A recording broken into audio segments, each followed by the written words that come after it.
Penyerang 228 miliar perkuat timnas Indonesia. Gerald Vandenberg ungkap fakta usai ditahan imbang Malaysia. Publik ASEAN bully Malaysia habis-habisan usai disingkir timnas Indonesia U23. Calon lawan Garuda Muda di semifinal Piala AFF U23 2025. Simak kabar selengkapnya hanya di Timnas Space Update.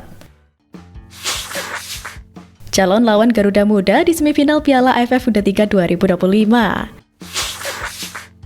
Setelah ditahan Malaysia 0-0 dalam laga terakhir Grup A di Stadion Utama Gelora Bung Karno pada Senin kemarin, Timnas Indonesia U23 lolos ke semifinal Piala AFF U23 2025. Hasil imbang tersebut membuat Indonesia menjadi juara Grup A. Pada babak semifinal nanti, Indonesia akan melawan antara juara Grup C atau runner-up Grup B atau Grup C. Dengan melihat bagian tersebut, terdapat 4 tim yang berpeluang menjadi lawan Timnas U23. Dari kemungkinan juara Grup C, Thailand dan Myanmar sama-sama berpeluang memimpin klasemen di Grup C. Kedua tim akan melakoni pertandingan terakhir pada Selasa 22 Juli di Stadion Patriot Candrabaga. Thailand hanya butuh hasil imbang untuk tetap jadi juara Grup C, sedangkan Myanmar membutuhkan kemenangan. Sedangkan kemungkinan runner-up Grup B ada pada Vietnam. Apabila Kamboja menang, maka Vietnam akan jadi runner-up Grup B. Seperti Thailand, Vietnam U23 juga hanya membutuhkan imbang untuk jadi juara Grup B. Sementara Kamboja saat ini hanya punya peluang sebagai juara Grup B dan tidak bisa menjadi runner-up Grup B. Dengan demikian, Kamboja tidak akan mungkin bertemu Indonesia pada babak semifinal. Meski begitu, calon lawan untuk runner-up Grup B atau C ini akan dihitung sebagai runner-up terbaik. Tim-tim yang kini di posisi runner-up akan saling diadu berdasarkan jumlah poin, selisih gol yang dicetak, kemenangan, hingga yang paling dikit dapat poin kedisiplinan.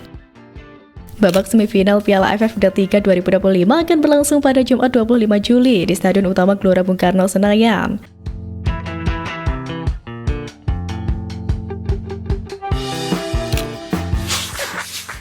Gerald Vandenberg ungkap fakta usai ditahan imbang Malaysia. Meraih hasil kurang memuaskan dengan skor imbang 0-0 kontra skuad Harimau Muda, sang juru taktik skuad Garuda Muda beberkan fakta di balik hasil kurang memuaskan tersebut.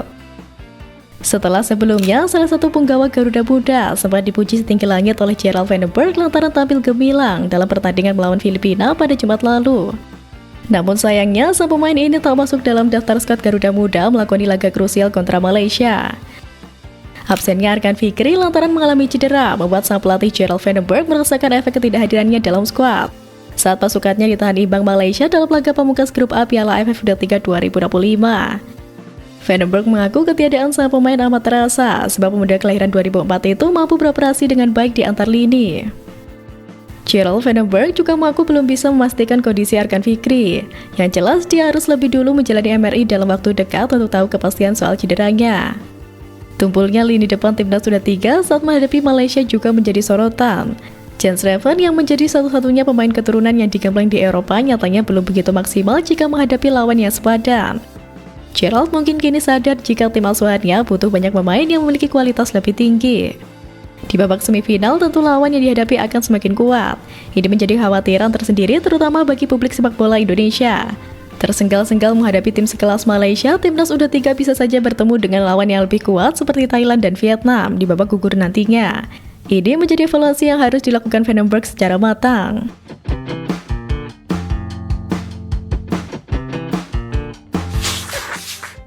Penyerang 228 miliar perkuat timnas Indonesia.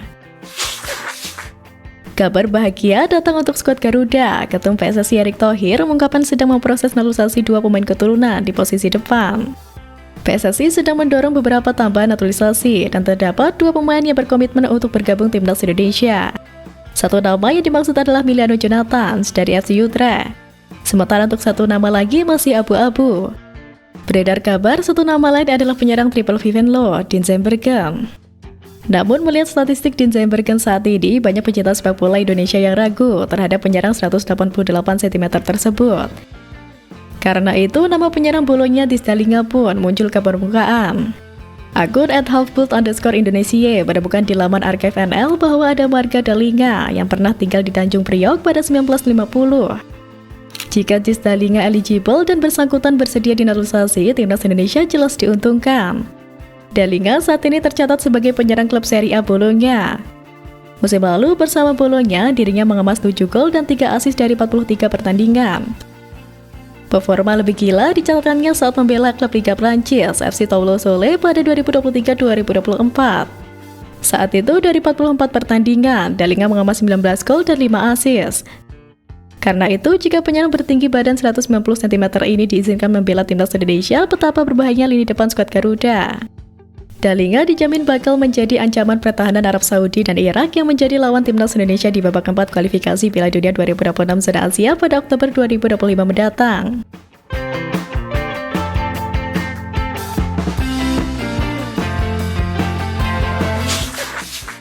Publik ASEAN bully Malaysia habis-habisan usai disingkirkan timnas Indonesia U23. Usai bermain imbang dengan skor 0-0 melawan skuad Garuda Muda, warga Asia Tenggara turut memberikan komentar kepada skuad Harimau Muda yang berhasil tersingkir oleh skuad Garuda Muda. Dengan hasil tersebut, Garuda Muda berhasil lolos ke babak semifinal Piala AFF U23 sebagai juara grup A lewat 7 poin dari 2 pertandingan. Jens Reven dan kawan-kawan memperoleh kemenangan atas Brunei Darussalam 7-0, Filipina 1-0, dan ditahan imbang Harimau Malaya Muda 0-0. Sementara itu, Malaysia tersingkir dari perburuan tiket ke semifinal usai menempati peringkat ketiga dengan nilai 3 poin dari 3 laga. Dalam laga kontra Malaysia, meski mendominasi sejak menit awal, pasukan Gerald Vandenberg gagal menjebol gawang lawan. Timnas Indonesia U23 mencatatkan 6 percobaan tembakan di babak pertama, dengan 2 diantaranya mengarah ke gawang. Dominasi penguasaan bola pun mencapai 71%, namun skor tetap 0-0 hingga turun minum.